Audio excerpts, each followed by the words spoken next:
Hello दोस्तों, कैसे हो आप सभी। तो उम्मीद करता हूँ कि आप सब बहुत अच्छे होंगे। तो दोस्तों, आपका ललन टॉप सीरीज़ में बहुत बहुत स्वागत है, जिसमें हम अपना पहला सब्जेक्ट यानी नेटवर्क कर रहे हैं। तो आज हम नेटवर्क का लेक्चर नंबर 6 करेंगे, जिसमें मैं आपको एसी के जो आपके रिमेनिंग क्वेश्चन है वो कराऊंगा, और साथ ही साथ जो सर्किट थ्योरी के जो हमारे आपके डायग्राम बेस्ड क्वेश्चन होते हैं वो भी कराऊंगा। तो आइए शुरू करते हैं। इसको मिनिमाइज करता हूँ थोड़ा। तो देखिए, पहला क्वेश्चन दिया है, a lamp consume only 25% of peak power in AC circuit. मतलब 25% ऑफ पीक पावर कंज्यूम कर रहा है AC सर्किट में। तो बोला है what will be the phase difference between the applied voltage and the current. ठीक है, मतलब वोल्टेज और करंट के बीच का हमें फेज डिफरेंस बताना है। जो हमें यहाँ पावर दी है P, पावर क्या दिया है, हमें पावर दी है हमारी 25%, 0.25%, मतलब 0.25% ऑफ किसका, 0.25% ऑफ जो हमारी AC की पीक पावर है, मतलब P ऑफ M, पीक को हम मैक्सिमम बोलते हैं, इसके बराबर है। तो यहाँ से क्या हो गया हमारा, ये आ गया, इसको हम लिख सकते हैं 1/4, आपका 0.25 को 1/4, आपका पावर को क्या लिखते हैं, voltage into current, VM maximum voltage into maximum current IM। ठीक है, या इसको अगर हम RMS में लिखना चाहें तो VRMS/√2 और IM/√2 ऐसा भी लिख सकते हैं। तो ये हमारे पहले केस में पावर है। इसको अगर हम तोड़ के लिखें तो हम कैसे लिखेंगे, यहाँ पर इसको V/2 इसके साथ लिख देते हैं, V/2 इंटू ये I/2 या मैक्सिमम वोल्टेज मैक्सिमम करंट/2। ठीक है, हम तो हमारे जो पावर दी है वो हमें ये दी है, और हमसे पूछा कि पावर फैक्टर बताना है, मतलब फेज डिफरेंस बताना है आपका वोल्टेज और करंट के बीच का। तो देखिए, जो हमारी रियल पावर होती है, मतलब पावर का फॉर्मूला क्या होता है, पावर होती है हमारी एवरेज पावर, जिसको बोलते हैं हम। एवरेज पावर हमारी होती है VI cos फाई। ठीक है, ये हमारी एवरेज पावर होती है VI cos phi single phase के केस में। और यहाँ पर V और I जो होता है, ये आपका कौन सी क्वांटिटी होती है, ये हमारी होती है RMS quantity, root mean square value होती है। तो यहाँ से देखिए, यहाँ से पावर का फॉर्मूला निकालेंगे P एवरेज, तो वो क्या आ जाएगा, अगर इसको हम मैक्सिमम के टर्म में लिखें तो मैक्सिमम के टर्म में क्या आ जाएगा, VRMS/√2 और IRMS/√2। ठीक है, IRMS/√2 इंटू कॉस फाई। अब यहाँ से अगर हम इसको सॉल्व करेंगे तो ये आ जाएगा V इंटू आई बाई, क्योंकि मैक्सिमम में भी आ गए VI/2 इंटू कॉस फाई। तो ये हमारा यहाँ से इक्वेशन 2 बन गई। तो देखिए, यहाँ पर से देखिए, अब आप ये जो आपका VI/2 और VI/2 ये कॉमन है। देखिए, इन दोनों को हम कंपेयर करेंगे by comparing these two equation. यहाँ से हमें क्या पता चला, VI/2 कॉमन है, तो यहाँ से cos फाई जो है, cos फाई किसके बराबर हो गया, cos फाई हो गया आपका 1/2 के बराबर।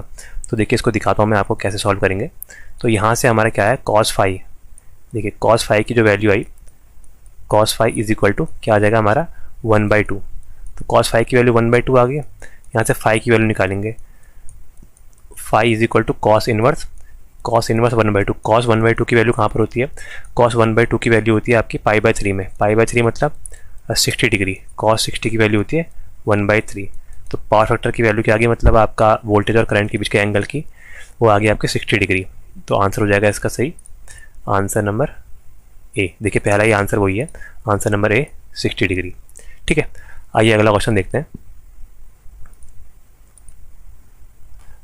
Just a minute. तो ये रहा हमारा अगला क्वेश्चन। थोड़ा इसका मार्कर का साइज बढ़ाता हूँ।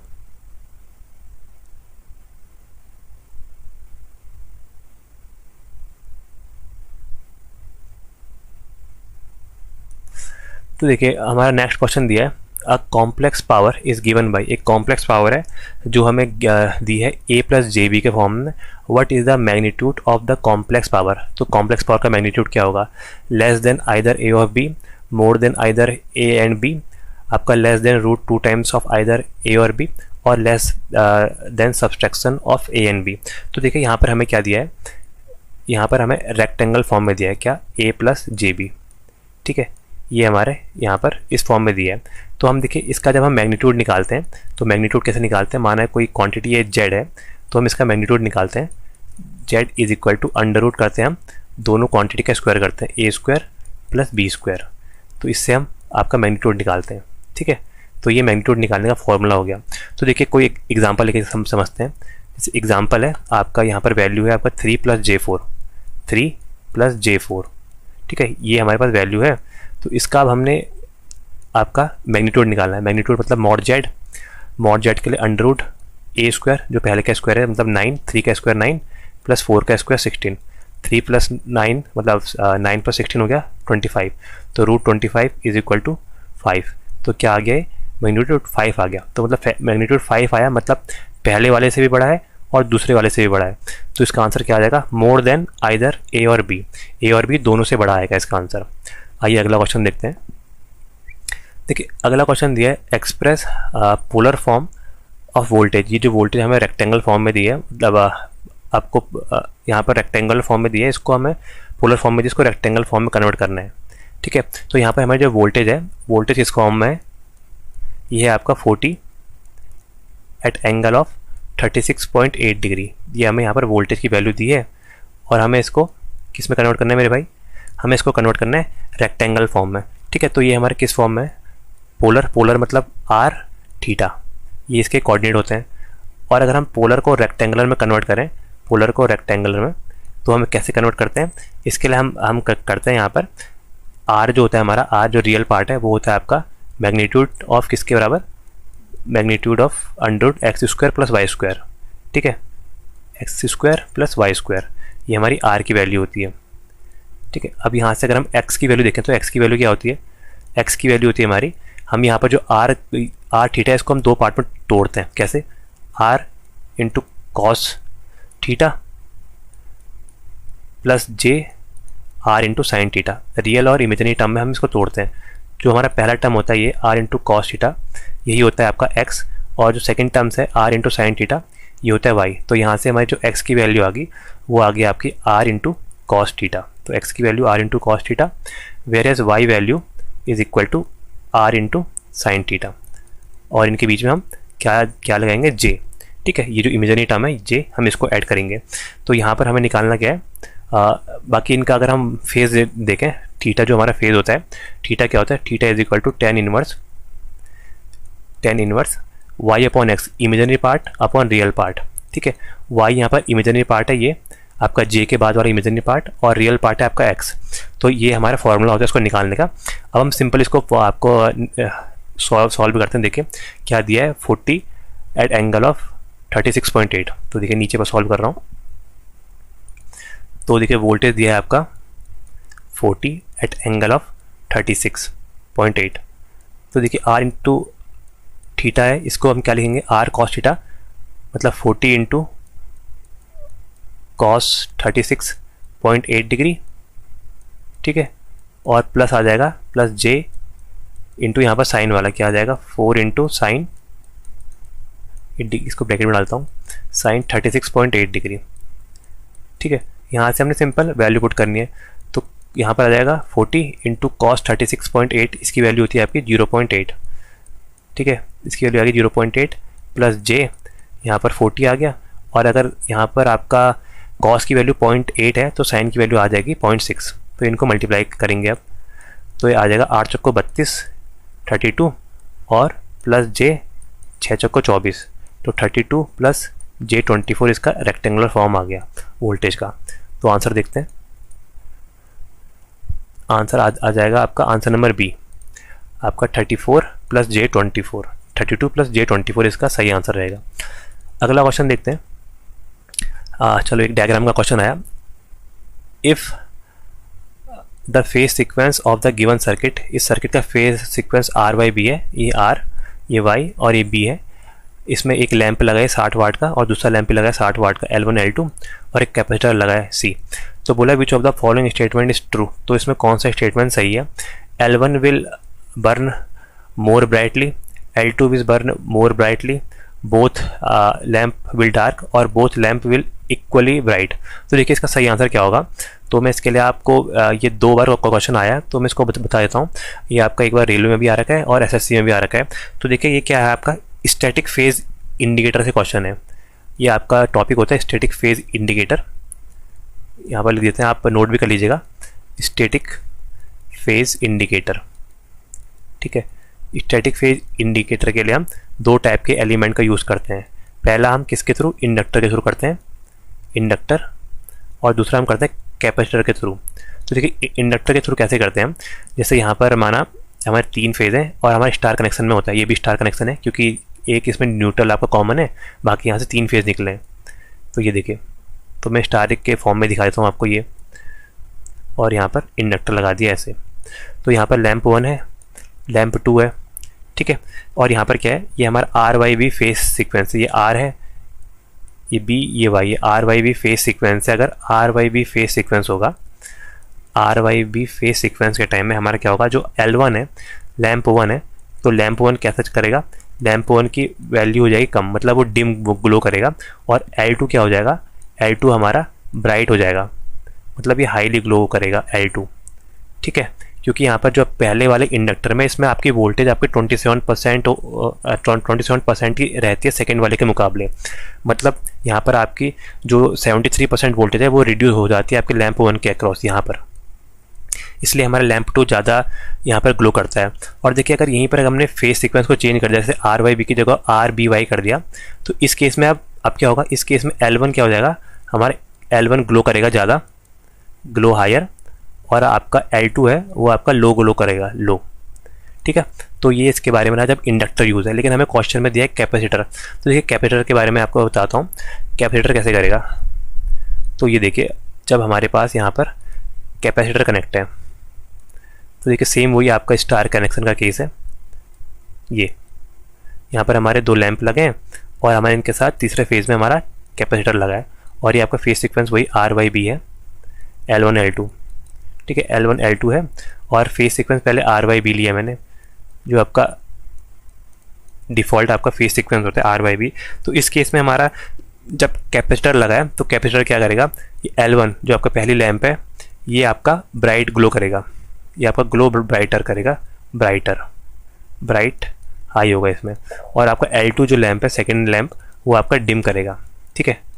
और यही अगर हमने फेज सीक्वेंस चेंज कर दिया, phase sequence R B Y कर दिया, तो यही क्या हो जाएगा, आपका L2 लो हो जाएगा, L2 मतलब यहाँ पर हो जाएगा कम, L2 डिम हो जाएगा, और आपका यहाँ पर से L1 क्या हो जाएगा, L1 डिम हो जाएगा, और L2 क्या हो जाएगा आपका ग्लो हायर, ठीक है।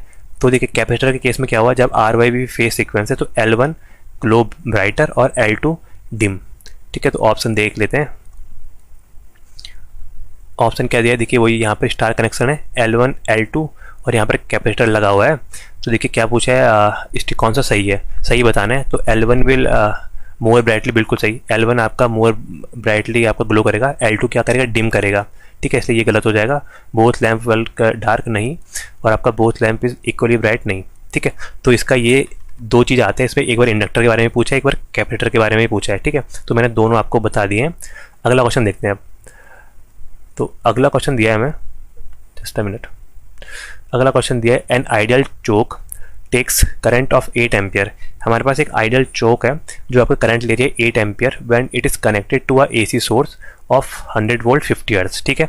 100 वोल्ट 50 हर्ट्ज से जब कनेक्ट है तो आइडियल चोक हमारी 8 एम्पियर की करंट ले रही है। अब pure R under the same condition, same current है तो वो करंट ले रहा है, तो सेम कंडीशन में करंट ले रहा है 10 एम्पियर।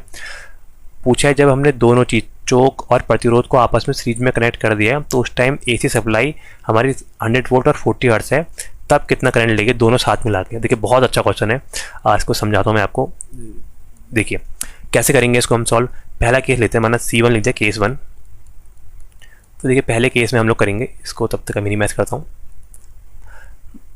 कि पहले केस में हम यहाँ पर क्या करेंगे, जब आपकी प्योर कॉइल लगी है, कॉइल मतलब यहाँ पर सिर्फ एक इंडक्टेंस होगा ये, ठीक है। और किसके अक्रॉस कनेक्ट है आपका, ये आपका 100 वोल्ट 50 हर्ट्ज सप्लाई के बीच में अक्रॉस कनेक्ट है। यहाँ पर 100 वोल्ट की सप्लाई है मेरे भाई, और ये 50 हर्ट्ज की फ्रीक्वेंसी है, और ये हमारा L है। और इस टाइम में जो करंट ले रहा है, इसमें करंट की वैल्यू दी है, करंट है आपका 8 एम्पियर की करंट ले रहा है। देखिए 8 एम्पियर की करंट जब ले रहा है तो हम यहाँ पर से क्या निकालेंगे, पहले इंडक्टिव रिएक्टेंस। इंडक्टिव रिएक्टेंस क्या होता है, XL। XL क्या होता है हमारा, XL की वैल्यू कैसे निकालेंगे हम यहाँ से, XL उसकी वैल्यू हम यहाँ से निकालेंगे, यहाँ पर से आपका करंट और वोल्टेज से, क्योंकि यहाँ पर X क्या होता है R, जिसको हम इम्पीडेंस बोलते हैं। यहाँ पर हमने निकालना है आपका इंडक्टिव रिएक्टेंस, वो होता है आपका supply voltage VS upon current through inductor I, या आई एल लिख सकते हैं। तो देखिए यहाँ पर सप्लाई करंट है आपकी 100 वोल्ट, 100 वोल्ट की हमारी सप्लाई है और करंट जा रही है हमारी 8, ठीक है। तो यहाँ से हमारे पास एक्सएल की वैल्यू आ गई इतनी। तो एक्सएल क्या होता है, एक्सएल होता है omega L, XL is equal to omega L. Omega को क्या लिख सकते हैं, 2 पाई एफ इंटू एल। तो 2 पाई एफ एल की वैल्यू हमारे पास आ गई 100/8। तो 100/8 हमारी 2 पाई एफ एल की वैल्यू आ गई ये। अब यहाँ से हमें एल की वैल्यू निकालेंगे इंडक्टेंस की। एल इज इक्वल टू क्या हो जाएगा हमारा 100/8 और बाकी नीचे मल्टीप्लाई हो जाएगा, क्या आ जाएगा 2 पाई एफ, 2 पाई इंटू यहाँ पर फ्रिक्वेंसी है आपकी 50 हर्ट्ज। तो इसको हम सॉल्व करेंगे तो 50 दूनी 100, ये 100 से ये कट जाएगा, बाकी यहाँ पर 8 आ जाएगा, क्या आ जाएगा 1/8 पाई, 1/8 पाई हेनरी। तो इंडक्टेंस की वैल्यू पहले केस में हमारी एल की वैल्यू क्या आ गई 1/8 हेनरी, 1/8 पाई, और इंडक्टेंस है तो हेनरी में इसकी यूनिट होगी। तो पहले केस को निकाल दिया हमने। सेकंड केस में दिया है हमारा, सेकंड केस में दिया है आपका जब प्रतिरोध लगाए और उसमें करंट है आपके 10 एम्पियर और सेम सप्लाई है। तो देखिए उसको नीचे दिखाता हूँ। हमारा यहाँ पर प्रतिरोध लगा ये, ठीक है, ये हमारा आर है, सप्लाई सेम है, सप्लाई है हमारी वही 100 वोल्ट 50 हर्ट्ज। तो कि आपका आर है तो इसमें फ्रीक्वेंसी का कोई फ़र्क नहीं पड़ता है, बाकी करंट ले रहे हैं आपका 10 एम्पियर। तो यहाँ से हम आर की वैल्यू निकाल देते हैं, सिंपल सी बात। तो यहाँ से आर की वैल्यू क्या आ जाएगी, R is equal to V/I, 100 into 10 क्या हो जाएगा आप 10 ओम। तो आर की वैल्यू आ गई 10 ओम, ठीक है। तो यहाँ से हमने आर की वैल्यू भी निकाल दी केस 2 में। अब थर्ड पूछा था, अब हमने दोनों को यहाँ पर एक साथ कंबाइन कराया, तो उस टाइम पर हमें यहाँ पर इसकी वैल्यू बतानी है करंट की कितनी आएगी, ठीक है। तो देखिए तीसरे केस में जब हमने आइडियल कॉइल, मतलब जो हमारी कॉइल थी ये, इसके साथ हमने आर कनेक्ट करा है सीरीज में, ठीक है, तब हमारे यहाँ पर कितनी होगी वैल्यू करंट की वो बतानी है। देखिए इसमें साथ में क्या दिया है आपका, यहाँ पर लेकिन दिया है आपका 100 वोल्ट की सप्लाई है और फ्रीक्वेंसी है आपकी 40 हर्ट्ज। फ्रीक्वेंसी कम कर दी, देखिए फ्रीक्वेंसी कम कर दी, तो करंट बतानी है हमने ये आई, बाकी एल और आर ये सेम है, ठीक है। तो इसमें कैसे निकालेंगे हम, देखिए फ्रीक्वेंसी चेंज हुई है तो आर पर तो कोई फ़र्क नहीं पड़ेगा, आर तो सेम ही रहेगा, लेकिन फ्रीक्वेंसी चेंज हुई है तो एडमिटेंस तो टोटल आपका इम्पीडेंस चेंज हो जाएगा, क्योंकि इम्पीडेंस क्या होता है हमारा एक्सएल का स्क्वायर प्लस आर का स्क्वायर, क्योंकि ये आर एल सर्किट है इसलिए। तो एक्सएल को क्या लिखेंगे हम, ओमेगा एल का स्क्वायर हो गया प्लस आर का स्क्वायर और इसका अंडर रूट, ठीक है। तो यहाँ से हमारी इसकी वैल्यू आ गई। अब यहाँ से देखिए, यहाँ से हम सिंपल से इसमें पुट करते हैं, थोड़ा इसको ऊपर करता हूँ, ये देखिए यहाँ से आप आराम से समझिएगा क्योंकि एक अच्छा क्वेश्चन है। तो देखिए यहाँ पर से हम ओमेगा की वैल्यू यहाँ पर पुट करेंगे। ओमेगा की वैल्यू क्या होती है 2 पाई एफ, 2 पाई एफ की वैल्यू फ्रीक्वेंसी की वैल्यू इस केस में 40 है और आपका इंडक्टेंस की वैल्यू निकाली हमने 1/8 पाई, ये हमारी इंडक्टेंस की वैल्यू है और इसका क्या करना है स्क्वायर, ठीक है। और प्लस आर की वैल्यू क्या है, प्रतिरोध है आपका 10 ओम का, तो 10 का स्क्वायर और इसका क्या है अंडर रूट है ये। तो देखिए यहाँ से इजीली कट जाएगा, ये पाई से पाई कट गया और 2 से ये आपका 8 कट गया 4 बार, ठीक है, 4 आ गया, ये 4 से आपका 40 कट जाएगा 10 टाइम्स, तो ये 10 का स्क्वायर प्लस 10 का स्क्वायर, तो हमारा बाहर क्या आ जाएगा, यहाँ पर आ जाएगा आपका 10√2। तो ये हमारी यहाँ से इम्पीडेंस की वैल्यू आ गई, जेड की वैल्यू, ठीक है। तो जेड की वैल्यू आ गई है। अब हम सिंपल यहाँ से करंट की वैल्यू निकाल सकते हैं। तो करंट की वैल्यू कैसे निकालेंगे, करंट क्या होता है हमारा I is equal to V/Z, ये हमारा फॉर्मूला है। अब देखिए यहाँ से इसको सॉल्व करता हूँ, तो करंट की वैल्यू आ जाएगी, करंट है आपका वोल्टेज सेम है आपका 100 वोल्ट और करंट है आपका इम्पीडेंस है 10/√2, तो ये क्या आ जाएगा आपका 10√2, ठीक है, ये आ जाएगा 10√2। या अगर इसको आप और डिवाइड करना चाहें तो 5√2 भी लिख सकते हैं इसको। वैसे आंसर 10√2 है, ये भी लिख सकते हैं 10√2 या 5√2, 10/√2 आंसर देख लेते हैं। आंसर 10/√2 नहीं, ये देखिए आंसर इसमें इसी फॉर्मेट में दे रखा है 5√2, ठीक है। तो आंसर क्या हो जाएगा, आंसर नंबर बी। आइए अगला क्वेश्चन देखते हैं अब।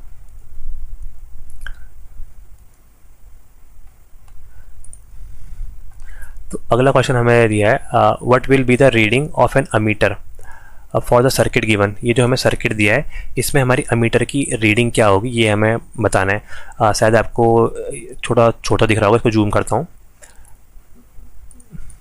तो ये देखिए ये हमारा सर्किट है, तो इसमें हमें ये जो अमीटर है इसकी बतानी है रीडिंग, ये अमीटर इसके अक्रॉस रीडिंग क्या होगी ये बतानी है। तो देखिए यहाँ पर क्या लगा है, एक डीसी सोर्स लगा है, डीसी सप्लाई है, डीसी सप्लाई है, और इसके साथ साथ क्या लगा है, एक इंडक्टर लगा है और एक कैपेसिटर लगा है और एक प्रतिरोध लगा है RLC। ठीक है, हमें पता है इंडक्टर आपका डीसी के केस में क्या होता है, एज अ शॉर्ट सर्किट काम करता है, ये एज अ शॉर्ट सर्किट।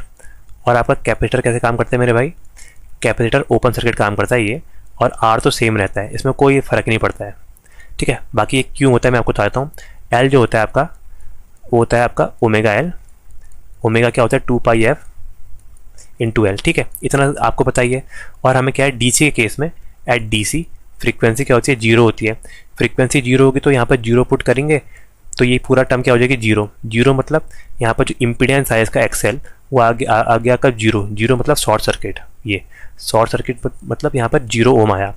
और आप यहाँ पर एक्सी की बात करें, एक्सी आपका है तो एक्सी क्या आता है 1/ओमेगा-c, मतलब 1/2πfc, 1/2πfc। तो यहाँ से फ्रीक्वेंसी नीचे है तो 1/0 समथिंग अपॉन जीरो क्या होता है, इन्फाइनाइट। इन्फाइनाइट मतलब ही होता है आपका ओपन सर्किट। तो यहाँ पर हमारा कैपेसिटर ओपन सर्किट और इंडक्टर शॉर्ट सर्किट होता है। तो देखिए ये जो हमारा सर्किट है इसको मैं अगर आपको बना के दिखाऊं तो ये सिंपल आपका यहाँ ऐसे बन जाएगा। तो देखिए ये हमारा अमीटर है, ये अमीटर है, और यहाँ पर हमारा इंडक्टर है वो शॉर्ट सर्किट हो जाएगा डीसी के केस में, और कैपेसिटर हो जाएगा ओपन सर्किट ये, और यहाँ प्रतिरोध लगाया, और यहाँ पर से सप्लाई है हमारी डीसी। ठीक है, तो यहाँ पर देखिए अगर यहाँ करंट फ्लो होगा, करंट को फ्लो होने के सबसे पहले क्लोज पाथ चाहिए, लेकिन यहाँ पर आपका इम्पीडेंस की वैल्यू इनफाइनाइट है, मतलब यहाँ पर ओपन सर्किट है तो current does not flow in this circuit. तो यहाँ पर करंट की वैल्यू क्या आ जाएगी, 0 एम्पियर। ठीक है, क्योंकि कैपेसिटर हमारा ओपन सर्किट होता है आपका डीसी के केस में, तो करंट की वैल्यू क्या आ गई, 0 एम्पियर। आंसर नंबर बी इसका सही होगा। अगला क्वेश्चन देखते हैं। अगला क्वेश्चन दिया है what will be the nature of circuit given below. हमें जो सर्किट दिया है उसका हमें नेचर बताना है, उसका नेचर कैसा होगा। ठीक है, यहाँ पर दिया है आपका the circuit will be operate under leading power factor, lagging power factor, या natural circuit with will be R element only, data is not given. तो देखिए हमें इसमें वैल्यू बतानी पड़ेगी कि किस टाइप का सर्किट बनना है, उसके हिसाब से हम इसको निकालेंगे। ठीक है, तो देखिए इसको थोड़ा जूम करता हूँ मैं। अब देखिए यहाँ पर, देखिए यहाँ पर आपका पैरेलल सर्किट है और ये दो ब्रांचेज हैं, एक ब्रांच ये है और एक ब्रांच ये है। ठीक है, हम इनका पहले टोटल इम्पीडेंस निकालते हैं। इसको माना Z1 लिख देता हूँ, impedance of Z1, impedance of Z2। तो इम्पीडेंस ऑफ Z1 कैसे लिखते हैं, Z1 का इम्पीडेंस लिखेंगे, जो रियल पार्ट है आपका R, उसकी वैल्यू है 4। आपका यहाँ पर लगा है इंडक्टर, इंडक्टर के लिए आता है प्लस 4 प्लस क्या आ जाएगा इमेजिनरी पार्ट J3। ठीक है, तो ये हमारा पहले वाले का इम्पीडेंस आ गया। अब सेकंड वाले का इम्पीडेंस जो आएगा Z2, वो क्या आ जाएगा मेरे भाई, वो आ जाएगा रियल पार्ट है 3, और कैपेसिटर है, कैपेसिटर के लिए आता है -J4। तो ये हमारा दोनों की हमने यहाँ पर इसमें लिख दिया है। अब यहाँ पर ये देखिए, यहाँ पर अगर हम इनका एंगल निकालें, मतलब ये पहले वाले का अगर हम इसको आपको जैसे Z1 को आप किस फॉर्मेट में लिखेंगे, आपका मॉड ऑफ Z1, आपका एंगल अलग मतलब मैग्नीट्यूड अलग और एंगल अलग θ1। तो देखिए पहले वाले का हम निकालते हैं, तो मैग्नीट्यूड कैसे निकालते हैं मैंने आपको बताया था अभी, अंडर रूट आपका दोनों टर्म का स्क्वायर। ठीक है, पहला आपका 4 स्क्वायर प्लस 3 स्क्वायर, तो 4 का स्क्वायर आपका हो जाएगा 16, 3 का स्क्वायर हो जाएगा 9, तो ये आ जाएगा आपका 5। तो Z1 की वैल्यू आ गई 5, मैग्नीट्यूड की वैल्यू आ गई 5, और इसका जो एंगल आएगा θ1, तो θ1 क्या आ जाएगा आपका, θ1 आ जाएगा वही आपका क्या आएगा, ये आपका tan inverse imaginary upon real. Imaginary part है 3 और रियल पार्ट है 4, 3/4। ठीक है, तो 3/4 जब होता है तब हमारी tan की वैल्यू क्या होती है, इसमें tan इनवर्स की वैल्यू जब हम निकालेंगे तो ये हमारी आएगी 36.86। ये आपको पता होना चाहिए, ये बहुत कॉमन है 36.86 या 36.8 डिग्री। तो ये हमारे पहले केस में आ गया। अब देखिए सेकंड केस में निकालता हूँ मैं, इस केस में यहीं बगल पे निकाल लेते हैं। इस केस में ये देखिए, तो इस केस में जो आपका Z2 की वैल्यू आएगी, मॉड ऑफ Z2 की वैल्यू, क्योंकि देखिए वैल्यू सेम है, यहाँ 3 का स्क्वायर प्लस 4 का स्क्वायर वही आएगा, 3 × 9 4 × 16 हो जाएगा 25, 25 का अनरूट करेंगे तो 5, तो मॉड Z की वैल्यू यहाँ भी आ गई 5। और देखिए मॉड Z की वैल्यू 5 आ गई, और यहाँ पर से एंगल देंगे, एंगल में फ़र्क आ जाएगा, θ2 क्या हो जाएगा आपका tan 10 इमेजिनरी पार्ट यहाँ 4 है और रियल पार्ट 3 है, 4/3 मतलब ये 1 से ज़्यादा आएगा। और 10 1.33 की वैल्यू जो होती है वो होती है हमारी 53.53 53.13 या 14 अराउंड लेते हैं, 53.14 डिग्री ये हमारी वैल्यू आ गई। तो देखिए यहाँ से हमारा इम्पीडेंस निकल गया दोनों के केस में, आपका इस केस में। अब यहाँ पर से अगर हम वोल्टेज निकालें, क्योंकि पैरेलल सर्किट है, पैरेलल में हमेशा वोल्टेज इक्वल रहती है, तो वोल्टेज आपकी पहले वाले केस में V1 वही आपकी V2 होगी और वही आपकी सप्लाई वोल्टेज V है। तो अगर हम यहाँ से करंट निकालें, पहले केस में करंट का मैग्नीट्यूड निकालते हैं, चलो I1 करंट का मैग्नीट्यूड क्या आएगा आपका 120 जो हमारी वोल्टेज है, और करंट है आपका, अब आपका इम्पीडेंस है 5, तो 120/5 24 पंचे 120, तो दोनों केस में हमारी करंट आएगी 24 एम्पियर। बस यहाँ पर फेज डिफरेंस रहेगा इतने का। तो देखिए इसको फेज डिफरेंस को आपको समझाता हूँ इजी वे में। तो देखिए यहाँ पर सॉल्व करता हूँ, ठीक है। यहाँ पर क्योंकि देखिए यहाँ पर हमारा रेफरेंस है ये, ठीक है, रेफरेंस मैंने ले ली वोल्टेज, रेफरेंस वोल्टेज है क्योंकि पैरेलल सर्किट में वोल्टेज एज अ रेफरेंस हम लेते हैं। और वोल्टेज से देखिए यहाँ पर कैपेसिटर सर्किट में करंट लीड करती है, लीड कितना कर रही है आपका 53.14 डिग्री। तो इसको मैंने लीड दिखा दिया आपका, ये जो आपका एंटी क्लॉकवाइज हम लेते हैं लीड, तो ये देखिए यहाँ पर से ये हमारी जो लीड कर रही है वो हमारी कैपेसिटर की वोल्टेज है, कैपेसिटर की करंट है कितना 24 एट एंगल ऑफ कितने एंगल से लीड कर रही है, ये हमारी लीड कर रही है 53.14 डिग्री से, ठीक है, 53.14 डिग्री से हमारी लीड कर रही है। अब इंडक्टर क्या करता है, इंडक्टर की करंट हमेशा वोल्टेज से लैग करती है। तो देखिए वोल्टेज ये कितना लैग करेगी 36.86, ये 36.86 यहाँ से लैग करेगी, तो ये आ जाएगा ऐसा, ठीक है। तो ये हमारी इंडक्टर की करंट है जो यहाँ पर से लैग कर रही है, ये है आपकी सॉरी ये है आपकी 24 एम्पियर की करंट है और ये लैग करेगी कितना 36.86 डिग्री। तो देखिए अगर हम इसका इक्विलिब्रियम निकालें तो यहाँ पर हमारा इसकी वैल्यू कैपेसिटिव रिएक्टेंस की में आपके एंगल की वैल्यू ज़्यादा है इंडक्टिव रिएक्टेंस की वैल्यू की, मतलब जो आपका डेल्टा आ रहा है, मतलब फाई जो वैल्यू आ रही है इन दोनों के बीच में वो आ रही है आपकी 53 -14 और यहाँ पर से माइनस करेंगे 36.80। तो ये आपका जब हम इसको घटाएंगे तो 8 पॉइंट समथिंग के आसपास आएगा, करीबन 8.1 के आसपास आएगा। तो 8.1 डिग्री यहाँ पर से ये लीड कर रहा है, मतलब टोटल हमारा जो इसका आया वो आपका यहाँ से 8.1 डिग्री ये आया है। तो देखिए ये जो एंगल है वो 8.1 डिग्री है, 8.1 डिग्री IR जो आपकी परिणामी करंट आई है IR वो आपका 8.1 डिग्री आई है, आपके वोल्टेज से लीड कर रही है। तो हमारा सर्किट का नेचर क्या आ गया, देखिए यहाँ पर वोल्टेज से करंट लीड कर रही है, मतलब ये तब होता है जब हमारे सर्किट में कैपेसिटिव नेचर हो। तो इसका आंसर क्या हो जाएगा, ये हमारा लीडिंग पावर फैक्टर में काम करेगा, क्योंकि कैपेसिटिव जो हमारा काम करता है वो लीडिंग पावर फैक्टर में काम करता है। तो सर्किट का जो नेचर बनेगा वो भी आपका लीडिंग पावर फैक्टर बनेगा। तो ऑप्शन देखिए,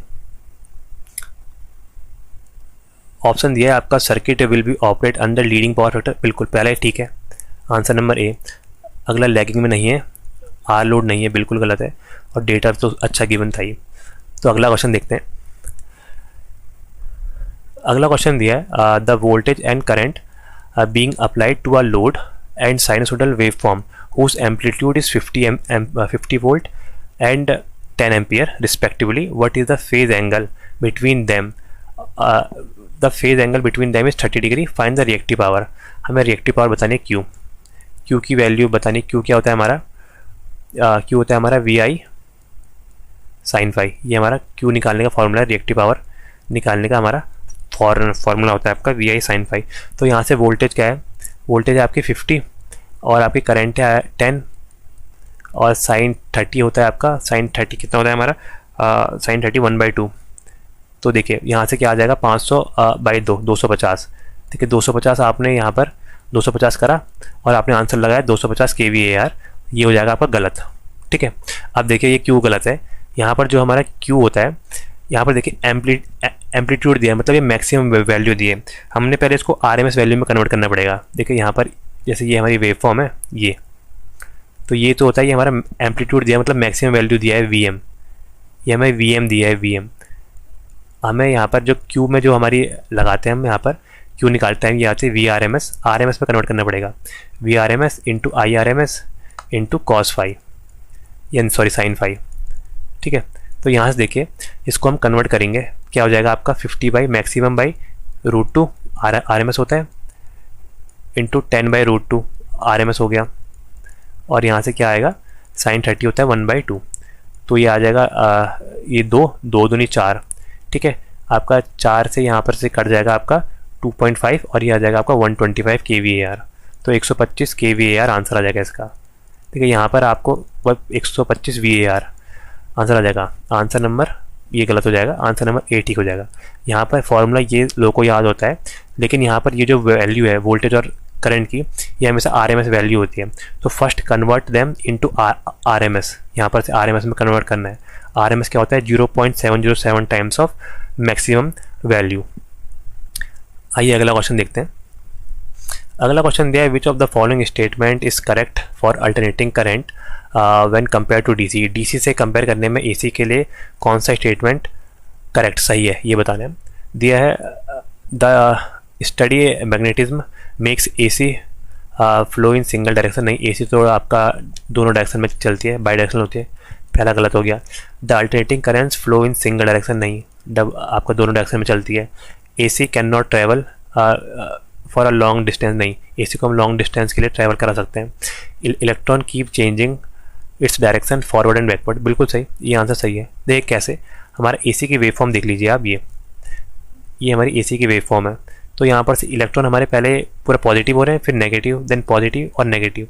हमारी ये आपकी इसका एम्पलीट्यूड टाइम के साथ चेंज भी करता है और टाइम के साथ ये वेरी भी करते हैं, इसलिए हम इसको एसी सिग्नल बोलते हैं, अल्टरनेटिंग क्वांटिटी। यहाँ पर आपका इलेक्ट्रॉन भी फॉरवर्ड और बैकवर्ड मूव करते हैं, ठीक है। ये अगला क्वेश्चन देखते हैं। अगला क्वेश्चन दिया है अ 40 microfarad capacitor is connected across 230 volt 50 hertz supply, find the reactance offer by the capacitor and RMS value.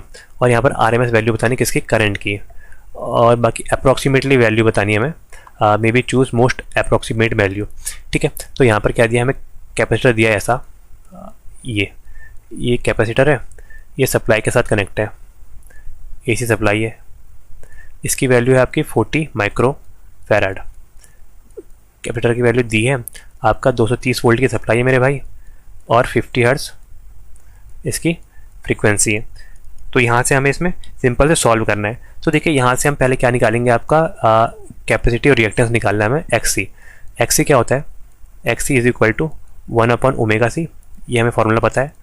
Omega को क्या लिखते हैं हम, 1/2πfc, ठीक है, 2πf इंटू सी, ठीक है। अब यहाँ से वैल्यू पुट कर देते हैं, 1/2 इंटू पाई की वैल्यू 3.14, फ्रीक्वेंसी है 50, और आपका ये सी की वैल्यू है, कैपेसिटर की वैल्यू 40 माइक्रोफैराड, 40 इंटू 10⁻⁻⁶, ठीक है। तो यहाँ से क्या आ जाएगा, 1/50 दूनी 100, ये 100 आ जाएगा, और यहाँ से आ जाएगा 40 इंटू 10⁻⁻⁶ इंटू 3.14। तो देखिए 1 2 3 जीरो से इसके यहाँ से पॉइंट हटा देते हैं, तो यहाँ आ जाएगा -3, -3 ऊपर जाएगा +3 हो जाएगा, मतलब क्या आ जाएगा 1000/4 इंटू 3.14, 4×3 = 12, करीबन 13 के आसपास आएगा, 12 दशमलव कुछ अप्रॉक्सीमेटली 13 लिखते हैं 13, तो 13×5 = 65, 13×7 = 91, 791 आया, यहाँ पर 90, 13×7 = 91, करीबन 78 के आसपास आ रहा है। तो ऑप्शन चेक कर लेते हैं। देखिए ऑप्शन में एक ही दिया 79.5, तो आंसर तो यही आएगा 79.5 ओम। आप सॉल्व कीजिएगा इसको, ये इतना ही आएगा। तो यहाँ से हमारी एक्सी की वैल्यू आ गई इतनी। अब यहाँ से हमें क्या बतानी है, यहाँ से हमें बतानी है कि करंट बतानी है, आरएमएस करंट कितनी होगी। तो आरएमएस करंट के लिए क्या करेंगे हम, करंट IRMS वो होगा हमारा वोल्टेज और इम्पीडेंस। इम्पीडेंस है आपका एक्सी, रिएक्टिव इम्पीडेंस, क्योंकि वोल्टेज यहाँ पर बाय डिफ़ॉल्ट आरएमएस होती है 230, और ये हमने आरएमएस में ही निकाल रखा है नीचे क्या 79.5। तो 8 या 24, 3 से कम आएगा, 3 से कम देखिए एक ही ऑप्शन है ये 2.89 एम्पियर। तो ये इसका बिल्कुल सही आंसर आ जाएगा। अगला क्वेश्चन देखते हैं। अगला क्वेश्चन दिया the reactive power component kVAR is equal to kilowatt 10⁵, kVA sin ⁵, kilowatt cos ⁵, kilowatt 10⁵, और kVA sin ⁵। तो देखिए हमारा रिएक्टिव पावर क्या होती है, Q को लिखते हैं हम आपका क्या VI sin ⁵, ठीक है, VI sin ⁵ हम लिखते हैं रिएक्टिव पावर Q को। और हमारी एक्टिव पावर P होती है VI cos फाई, ठीक है। यहाँ से साइन अपॉन कॉस, अगर हम यहाँ से P अपॉन Q करें, P अपॉन Q करेंगे तो क्या आएगा VI साइन फाई अपॉन ये आ जाएगा आपका VI cos फाई। तो देखिए यहाँ से VI से VI कट जाएगा, साइन अपॉन कॉस होता है 10, तो 10 phi is equal to P/Q आ गया। तो यहाँ से देखिए आप Q की वैल्यू क्या आ जाएगी, Q की वैल्यू आ जाएगी हमारी P इंटू 10 फाई। तो यहाँ से ये हमारी Q की वैल्यू आ गई P इंटू 10 फाई, ठीक है। और इस ऑप्शन से देखिए ये क्या आता है, V इंटू आई होता है आपका पावर, मतलब एपरेंट पावर। तो Q को लिख सकते हैं आपको S into sine phi, S into sine phi, ठीक है। यहाँ से आप Q को दो टर्म में लिख सकते हैं, एक S इंटू साइन फाई और P इंटू 10 फाई। पावर की यूनिट होती है किलोवाट, तो इसको लिखते हैं KVAR को किलोवाट इंटू 10 फाई, KVAR को किलोवाट इंटू 10 फाई, या यहाँ पर से क्या लिख सकते हैं, इसकी वैल्यू होती है KVA इंटू साइन फाई। तो यहाँ से हमारी Q की वैल्यू ये आ गई KVA into sine phi, KVA into sine phi, और आपका kilowatt into 10 phi. Answer number A, अच्छा आंसर नंबर ए और बी दोनों है, तो आंसर नंबर डी हो जाएगा किलोवाट इंटू 10 फाई और KVA इंटू साइन फाई, ठीक है। अगला क्वेश्चन देखते हैं। चलो एक और डायग्राम वाला क्वेश्चन आया, हाँ, फाइंड द रेजोनेंट फ्रीक्वेंसी। हमें रेजोनेंट फ्रीक्वेंसी बतानी है पैरेलल सर्किट की, जो हमें सर्किट यहाँ पर दिया है ऐसा। तो रेजोनेंट फ्रीक्वेंसी क्या होती है, देखिए रेडियन पर सेकंड में दिया है, मतलब ओमेगा नॉट पूछ रहा है, या ओमेगा आर। रेजोनेंट फ्रीक्वेंसी क्या होती है 1/√L इंटू सी, ठीक है। ये हमारी रेजोनेंट फ्रीक्वेंसी का फॉर्मूला होता है। अब यहाँ से L जो है आपका, यहाँ पर पैरेलल का केस है, हमें L इक्विवेलेंट निकालना पड़ेगा। देखिए क्या दिया है, एक ऐसा दिया है, ये दिया है देखिए, और यहाँ पर म्यूचुअल इंडक्टेंस दिया है ऐसा, 2 हेनरी का म्यूचुअल इंडक्टेंस है ये, बाकी ये 4 हेनरी और आपका ये भी 4 हेनरी है। तो हमें पहले L इक्विवेलेंट की वैल्यू निकालनी पड़ेगी। यहाँ से L इक्विवेलेंट की वैल्यू, देखिए L इक्विवेलेंट की वैल्यू यहाँ से अगर हम पैरेलल केस है तो क्या होती है आपकी, पैरेलल केस है L1L2 माइनस M स्क्वायर, और देखिए यहाँ पर पोलैरिटी है सब्ट्रैक्टिव पोलैरिटी, मतलब एक में करंट आ रही है, एक में लीव कर रही है। तो यहाँ पर क्या आ जाएगा, नीचे आ जाएगा L1 प्लस L2, और बस यहाँ पर इतना सा होता है चेंज कि यहाँ पर आता है आपका 2 टाइम्स ऑफ M, ठीक है, plus 2 times of M। Subtractive polarity में आपका प्लस आता है, और यहाँ पर अगर दोनों पॉइंट यहाँ पर होते, एडिटिव पोलैरिटी होती, तो यहाँ पर माइनस आता। तो वैल्यू पुट करते हैं, L की वैल्यू 4 है L1 की, L2 की वैल्यू भी 4 है, माइनस M स्क्वायर मतलब 2 का स्क्वायर, अपॉन नीचे 4 प्लस 2 इंटू 2, तो ये क्या आ जाएगा 4 चौको 16 माइनस 4 हो जाएगा 12, अपॉन ये 4 दूनी 8 और 4 12 अपॉन 12, ये तो एक ही आया, आ गया 1 हेनरी। तो L इक्विवेलेंट की वैल्यू आ गई 1 हेनरी। तो यहाँ पर से वैल्यू पुट करते हैं, क्या आएगी वैल्यू 1/√L इक्विवेलेंट की वैल्यू आ गई 1 इंटू ये आएगा फेरेड में 4, तो 1/4 क्या हो जाएगा 1/2। तो रेजोनेंट फ्रीक्वेंसी क्या आ गई 1/2। Answer number B. 1/2 को आप 0.5 लिख सकते हैं, 0.5 रेडियन पर सेकेंड, ठीक है, R/S। तो ये आंसर आएगा। अगला क्वेश्चन देखते हैं। अगला क्वेश्चन दिया है, identify the value of alternating voltage which not given by the coefficient of sine time angle. तो देखिए साइन जो वेव होती है, इसमें देखिए साइन वेव में हमारा क्या होता है, साइन वेव में ये जो होता है इसको हम बोलते हैं एम्पलीट्यूड, टोटल एम्पलीट्यूड, ठीक है। और यहाँ पर जो एम्पलीट्यूड का टॉप पोर्शन होता है ये होता है हमारा मैक्सिमम वोल्टेज या मैक्सिमम करंट जो भी हमें दिया है। तो देखिए साइन वेव में एम्पलीट्यूड वेव भी होती है, पीक वैल्यू इसी को हम जो मैक्सिमम है उसको पीक बोलते हैं, और आपका मैक्सिमम वैल्यू और पीक वैल्यू दोनों एक ही होता है, लेकिन फॉर्म फैक्टर यहाँ पर साइन वेव में नहीं होता है। साइन वेव में हमें फॉर्म फैक्टर निकालना पड़ता है RMS अपॉन एवरेज करके, ठीक है, इसलिए इसका आंसर हो जाएगा आंसर नंबर डी।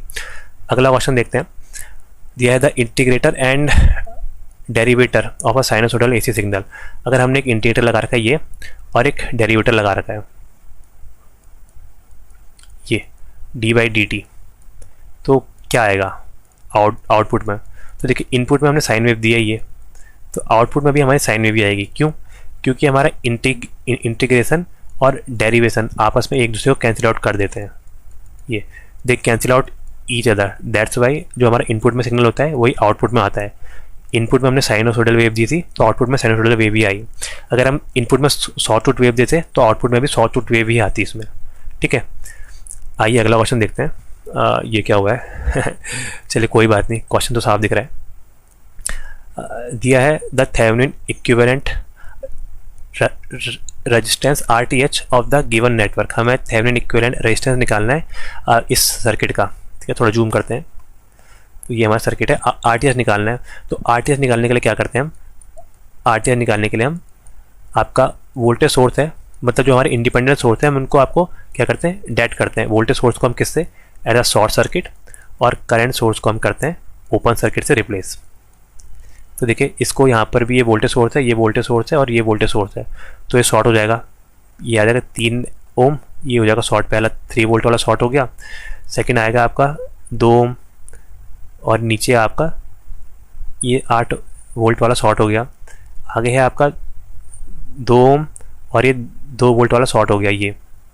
तो ये हमारा सर्किट बना 2 ओम, 3 ओम और आपका यहाँ पर 2 ओम। ठीक है, तो यहाँ से हमें RTH की वैल्यू निकालनी है। तो बहुत सिंपल बन गया। अब देखिए, ये देखिए ये पॉइंट और ये पॉइंट सेम है। तो देखिए ये वाला आपका R और ये R दोनों पैरेलल में हो गया। तो यहाँ से R इक्विवेलेंट इसका क्या आ जाएगा, ये आ जाएगा R1 ले लेता हूँ, ये आ जाएगा R/2। किसी एक का आधा कर लेंगे, दोनों सेम है तो आ जाएगा 1 ओम। तो 1 ओम यहाँ पर सीरीज में आ जाएगा 3 ओम के साथ, 1 और 3 सीरीज में आ जाएगा। तो क्या से आ जाएगा यहाँ से R इक्विवेलेंट, वो आ जाएगा RTH की वैल्यू 4 ओम। तो RTH की वैल्यू आ गई 4 ओम, आंसर नंबर C। अगला क्वेश्चन देखते हैं। तो देखिए इसमें लिखा है find the maximum power transfer to the load. Load में मैक्सिमम पावर ट्रांसफ़र बताना है। MPT का क्वेश्चन है, मैक्सिमम पावर ट्रांसफ़र। तो MPT के टाइम में क्या होता है मेरे भाई, MPT के टाइम में जो हमारा होता है, लोड का प्रतिरोध RL is equal to RS, source के प्रतिरोध के बराबर हो जाता है। RL is equal to RS where RL is variable. Load को हम वेरी कर सकते हैं लेकिन सोर्स हमारा फिक्स रहता है। तो इस टाइम में जो हमारी मैक्सिमम पावर ट्रांसमिट होती है, P मैक्स, जो हमारी ट्रांसमिट होती है पावर, वो मैक्सिमम होती है P मैक्स। उसको लिखते हैं हम VTH थेवेनिन वोल्टेज का स्क्वायर अपॉन 4 इंटू RTH। ठीक है, ये हमारा फॉर्मूला होता है। तो यहाँ से हमें सिंपल मैक्सिमम पावर की वैल्यू बतानी है। P मैक्स क्या आएगी मेरे भाई, P max is equal to voltage का स्क्वायर, वोल्टेज आपके 10 वोल्ट, 10 का स्क्वायर, 10 इंटू 10 मतलब 100 अपॉन 4 इंटू RTH। RTH और RS बराबर होता है। RTH ये है 10 ओम, तो 10 और यहाँ पर ये आपका RTH RS के बराबर ही होगा, तो ये आ जाएगा 10। तो यहाँ से हम इसको काटते हैं, ये कट जाएगा 10 बार, तो 10 अपॉन 4, 10/4 होगा 2.5, तो आ जाएगा 2.5 वाट। पावर कितनी आ गई मैक्सिमम पावर, 2.5 वाट, आंसर नंबर B। अगला क्वेश्चन देखते हैं। अगला क्वेश्चन दिया है the voltage VAB in the given figure.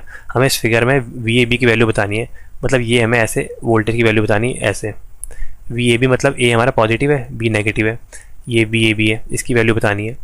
तो इसमें देखिए यहाँ से घूमना शुरू करते हैं इस साइड से, ये ऐसे।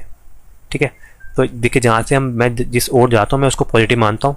यहाँ पहले पॉजिटिव टर्मिनल आ रहा है तो ये पॉजिटिव में आ गया, ये नेगेटिव में आ गया, नेगेटिव आ रहा है, और ये पॉजिटिव में आ रहा है, और देन ये भी हमारा पॉजिटिव में आ रहा है। तो देखिए कैसे सॉल्व करेंगे।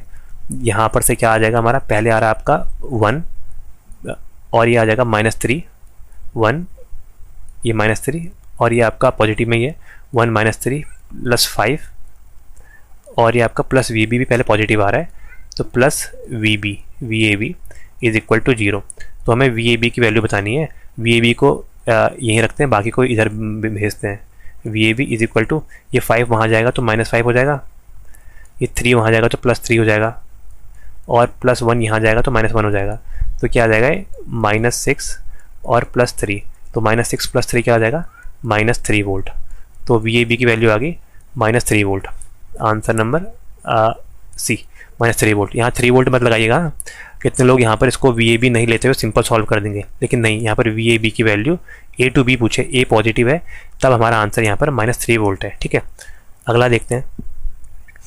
अगला दिया है फाइंड I0 की वैल्यू बतानी है इसमें, तो थोड़ा जूम कर देता हूँ। देखिए ये हमारा है I0, ये हमारा I0 है, बाकी क्या है आपका KCL है, Kirchhoff current law. Kirchhoff current law में क्या बोलता है, summation of current in a node is equal to 0, मतलब इनकमिंग करंट I1 I2 जो हमारी इनकमिंग है वो आउटगोइंग करंट के बराबर होगी I3 I4। ठीक है, ये हमारा KCL ने बोला है। यहाँ पर देखिए इनकमिंग ये है इनकमिंग और ये है इनकमिंग, मतलब 2 + 4, ये हमारी दोनों इनकमिंग है 2 + 4, और किसके बराबर होगी, आउटगोइंग करंट। आउटगोइंग करंट है 10 + I0, तो ये दोनों आपस में बराबर होने चाहिए। तो ये क्या आ गया, 4 और 2 6 + 10 I0, 10 + I0। यहाँ से I0 की वैल्यू क्या आ जाएगी, I0 इज इक्वल टू ये 6 वहाँ चल जाएगा ना, हाँ 6 - 10, तो 6 - 10 क्या आ गया, -4, तो I0 की वैल्यू आ गई -4। इस डायरेक्शन में -4 है, नीचे की ओर को -4 ऐसे, अगर ऊपर करेंगे तो +4 आ जाएगा, तो नीचे पूछिए तो आंसर आ जाएगा -4 एम्पियर। अगला क्वेश्चन देखते हैं। अगला क्वेश्चन दिया है Vx की वैल्यू बतानी है, आपका जो आपका नेटवर्क दिया है उसमें हमें Vx की वैल्यू बतानी है। इसमें आपको सिंपल से आपको यहाँ पर नोडल लगाएंगे तब भी आप इजीली आपका आंसर गेट कर लेंगे। तो देखिए कैसे लगाएंगे, यहाँ पर नोडल, इस टर्मिनल में नोडल लगाते हैं। तो नोडल किसके बराबर होता है, नोडल में हम लोग यूज़ करते हैं आपका नोडल एनालिसिस। नोडल में आप देखिए, नोडल में हम यहाँ पर KCL का यूज़ करते हैं प्लस ओम्स लॉ का। ठीक है, तो इस टर्मिनल में हम KCL लगाते हैं, मतलब इनकमिंग करंट, एक करंट ये आ रही है, इनकमिंग करंट आउटगोइंग करंट के बराबर होती है, ये दो आउटगोइंग मान ली मैंने। ठीक है, तो इस टर्मिनल में मैं KCL लगा रहा हूँ Vx में। तो देखिए यहाँ पर से क्या आएगा, इनकमिंग करंट है 1 ampere, 1 is equal to outgoing current हो जाएगी हमारी V/2, Vx/2 आपका I/R ओम्स लॉ से V/R प्लस यहाँ पर एक वोल्टेज ये है, अगला टर्मिनल इसको ग्राउंड मान दिया है, ये आपका Vx, यहाँ पर प्लस ऊपर है तो ये वाला साइन आएगा Vx - 2Vx/1। तो यहाँ से अब हम इसको सॉल्व करेंगे तो LCM आ जाएगा यहाँ पर 2, ये आ जाएगा Vx + 2Vx - 4Vx is equal to 1। ठीक है, अब यहाँ से देखिए, यहाँ से क्रॉस मल्टीप्लाई करेंगे 2 का इधर, तो आ जाएगा 2 इज इक्वल टू कितना आ जाएगा, 2Vx और एक 3Vx, 3Vx - 4Vx, तो आ जाएगा -Vx। तो यहाँ से Vx की वैल्यू क्या आ गई, Vx इज इक्वल टू, ये माइनस यहाँ शिफ्ट करते हैं, -2 वोल्ट, तो Vx की वैल्यू आ गई -2 वोल्ट। ये तो सिंपल क्वेश्चन था, -2 volt, answer number B -2 volt. देखिए 2 वोल्ट भी दिया है, 2 वोल्ट नहीं आएगी, -2 वोल्ट ही आएगी। अगला क्वेश्चन देखते हैं। अगला क्वेश्चन हमें दिया है, इसमें हमें करंट बतानी है I4 कितनी होगी। देखिए ये भी KCL से रिलेटेड क्वेश्चन आ गया, वही देखिए आप इनकमिंग करंट और आउटगोइंग करंट यहाँ पर बराबर होती है। इनकमिंग करंट एक ये है और एक ये है इनकमिंग करंट, बाकी ये दो हमारी आउटगोइंग करंट है। ये इनकमिंग करंट क्या है हमारी 4 ampere plus 2.5 ampere incoming current है, ये आउटगोइंग करंट के बराबर होगी, मतलब आउटगोइंग करंट है 2 + I4, यही हमें I4 की वैल्यू बतानी है। तो ये कितना आ जाएगा 6.5, और ये 2 को यहाँ भेजेंगे तो -2 हो जाएगा, 6.5 इज इक्वल टू I4। तो यहाँ से I4 की वैल्यू क्या आ गई, 4.5 ampere, 4.5 ampere, answer number C। अगला क्वेश्चन देखते हैं। अगला क्वेश्चन दिया in the circuit Son below, नीचे जो सर्किट दिया है उसके टर्मिनल A और B को हम शॉर्ट करते हैं तो हमें करंट बतानी कितनी आएगी। बहुत बढ़िया, तो देखिए यहाँ पर हमारा, इसको इससे दिखाता हूँ, इसको हम A और B को हम शॉर्ट कर रहे हैं, ये ठीक है। ये जैसे हमारा शॉर्ट हुआ तो देखिए शॉर्ट होते यहाँ पर क्या आ गया, ये जो टर्मिनल पर हमारा एक टर्मिनल मान लेता हूँ मैं आपका ये मान लिया मैंने X और ये Y। तो देखिए यहाँ पर से X और Y के बीच में एक ही लगाए R ओम और X और Y के बीच में लगाए R ओम, तो ये दोनों आपस में क्या हो गए, पैरेलल में हो गए। तो देखिए जैसे ये पैरेलल में हुए तो यहाँ पर से R इक्विवेलेंट क्या आ जाएगा, इसका R इक्विवेलेंट देखिए तो दोनों सेम है प्रतिरोध, तो R इक्विवेलेंट आ जाएगा किसी एक का आधा R/2। ठीक है, तो ये R इक्विवेलेंट आ गया क्योंकि दोनों यहाँ पर शॉर्ट करते हैं, ये पैरेलल में चले गए, ये और ये पैरेलल में आ गया। अब यहाँ से करंट कितना होगा, I is equal to V/R, current का फॉर्मूला है, और R इक्विवेलेंट की वैल्यू क्या आ गई R/2, तो V/R/2, R/2 है तो मतलब 2 को ऊपर भेजते हैं तो 2V/R, करंट की वैल्यू आ गई 2V/R। तो आंसर है थोड़ा गलत हो रहा है इसमें ऑप्शन नंबर ये, हाँ ये ठीक है, ऑप्शन नंबर बी 2V/R इसका आंसर आएगा। अगला क्वेश्चन देखते हैं। थेवेनिन बताना है हमें ऑफ द सर्किट, मतलब RTH की वैल्यू बतानी है यहाँ पर कितनी आएगी। देखिए 4 ओम 2 ओम 2 ओम। अब और आपका एक बैटरी इसका कुछ आपका दिया नहीं है, 10 वोल्ट मान लेते हैं कुछ भी, क्योंकि इसका यूज़ तो नहीं है। RTH निकालने के लिए मैंने भी बताया हम इसको आपका जो आपका इंडिपेंडेंट सोर्स है ये इसको शॉर्ट करेंगे, तो क्या आ जाएगा हमारा यहाँ पर 2 ओम, नीचे वाला शॉर्ट हो जाएगा और ऊपर यहाँ पर 2 ओम है, 2 ओम और बाकी 2 आपके पैरेलल में है प्रतिरोध 4 ओम और 4 ओम, ठीक है 4 और हमें यहाँ से RTH की वैल्यू बतानी इधर से। तो देखिए यहाँ पर इन दोनों का देखिए पैरेलल क्या आएगा, जब यहाँ पर दोनों सेम आपके पैरेलल में कनेक्ट हैं तो इनका R इक्विवेलेंट क्या आता है, इनका आ जाएगा R1 लिखता हूँ, R1 आ जाएगा आपका 4/2 आ जाएगा 2 ओम, ठीक है ये 2 ओम है और ये भी वैसे 4 ओम है। आप ऐसे भी कर सकते हैं, रुकिए इसको सिंपल से करके दिखाता हूँ। ये 4 ओम के 3 प्रतिरोध हो जाएंगे, 1 2 और 3, ये देखिए ये 2 और 2 सीरीज में है तो ऐड हो जाएगा 4 ओम 4 ओम 4 ओम 4 ओम और यहाँ से हमें RTH की वैल्यू निकालनी है। तो RTH की वैल्यू क्या आ जाएगी, जो आपका एक में प्रतिरोध है R/N, टोटल नंबर ऑफ प्रतिरोध जो पैरेलल ब्रांच है सेम, तो क्या आ जाएगा 4/3 क्या होता है आपका 1.33 ओम, तो इसका आंसर आ जाएगा 1.33। तो सिंपल सा था आंसर नंबर बी। अगला क्वेश्चन देखते हैं। अगला क्वेश्चन दिया what will be the voltage of a point A, इस पॉइंट में वोल्टेज कितनी होगी विथ रिस्पेक्ट टू बी, इस पॉइंट के हिसाब से हमें वोल्टेज बतानी है इसमें कितनी होगी। तो देखिए यहाँ पर दिया है आपका 5 एम्पियर का करंट सोर्स है, हमें इसको सॉल्व करना है। 6 एम्पियर है, 6 एम्पियर लिखा है, ये 6 एम्पियर का करंट सोर्स है और यहाँ पर 10 ओम है, ये तो साफ दिख रहा है 5 ओम है और ये आपका 15 वोल्ट है। तो यहाँ पर हम इसमें कैसे सॉल्व करेंगे, हमें इसके अक्रॉस वोल्टेज बतानी है ये। तो देखिए यहाँ पर मैं सोर्स ट्रांसफॉर्मेशन लगाऊँ, ये जो आपका वोल्टेज सोर्स है इसको मैं करंट सोर्स में कन्वर्ट कर रहा हूँ। तो देखिए कैसे करूँगा, करंट सोर्स में कन्वर्ट करने के लिए यहाँ पर करंट सोर्स में कन्वर्ट करेंगे तो यहाँ पर एक करंट आ जाएगा ऐसे, क्योंकि डायरेक्शन इसकी पॉजिटिव नेगेटिव है तो ऊपर की ओर को करंट फ्लो होगा ऐसे। तो I की वैल्यू क्या आएगी, I = V/R, V है आपका 15 वोल्ट और R है आपका 5 ओम, तो 5 से 15 3 एम्पियर का हमारा करंट सोर्स बनेगा ये ऐसा, और पैरेलल में आपके आ जाएगा प्रतिरोध यही 5 ओम ऐसे। सोर्स ट्रांसफॉर्मेशन में ये आ गया 5 ओम। बाकी जो आपका टर्मिनल है वही आपका 10 ओम ये है और आपका 6 ओम ये है। 6 ओम की पोलैरिटी नीचे की ओर को है, 6 एम्पियर का करंट सोर्स ये। तो हमें इसकी वैल्यू बतानी है यहाँ पर ए और बी के अक्रॉस वोल्टेज की।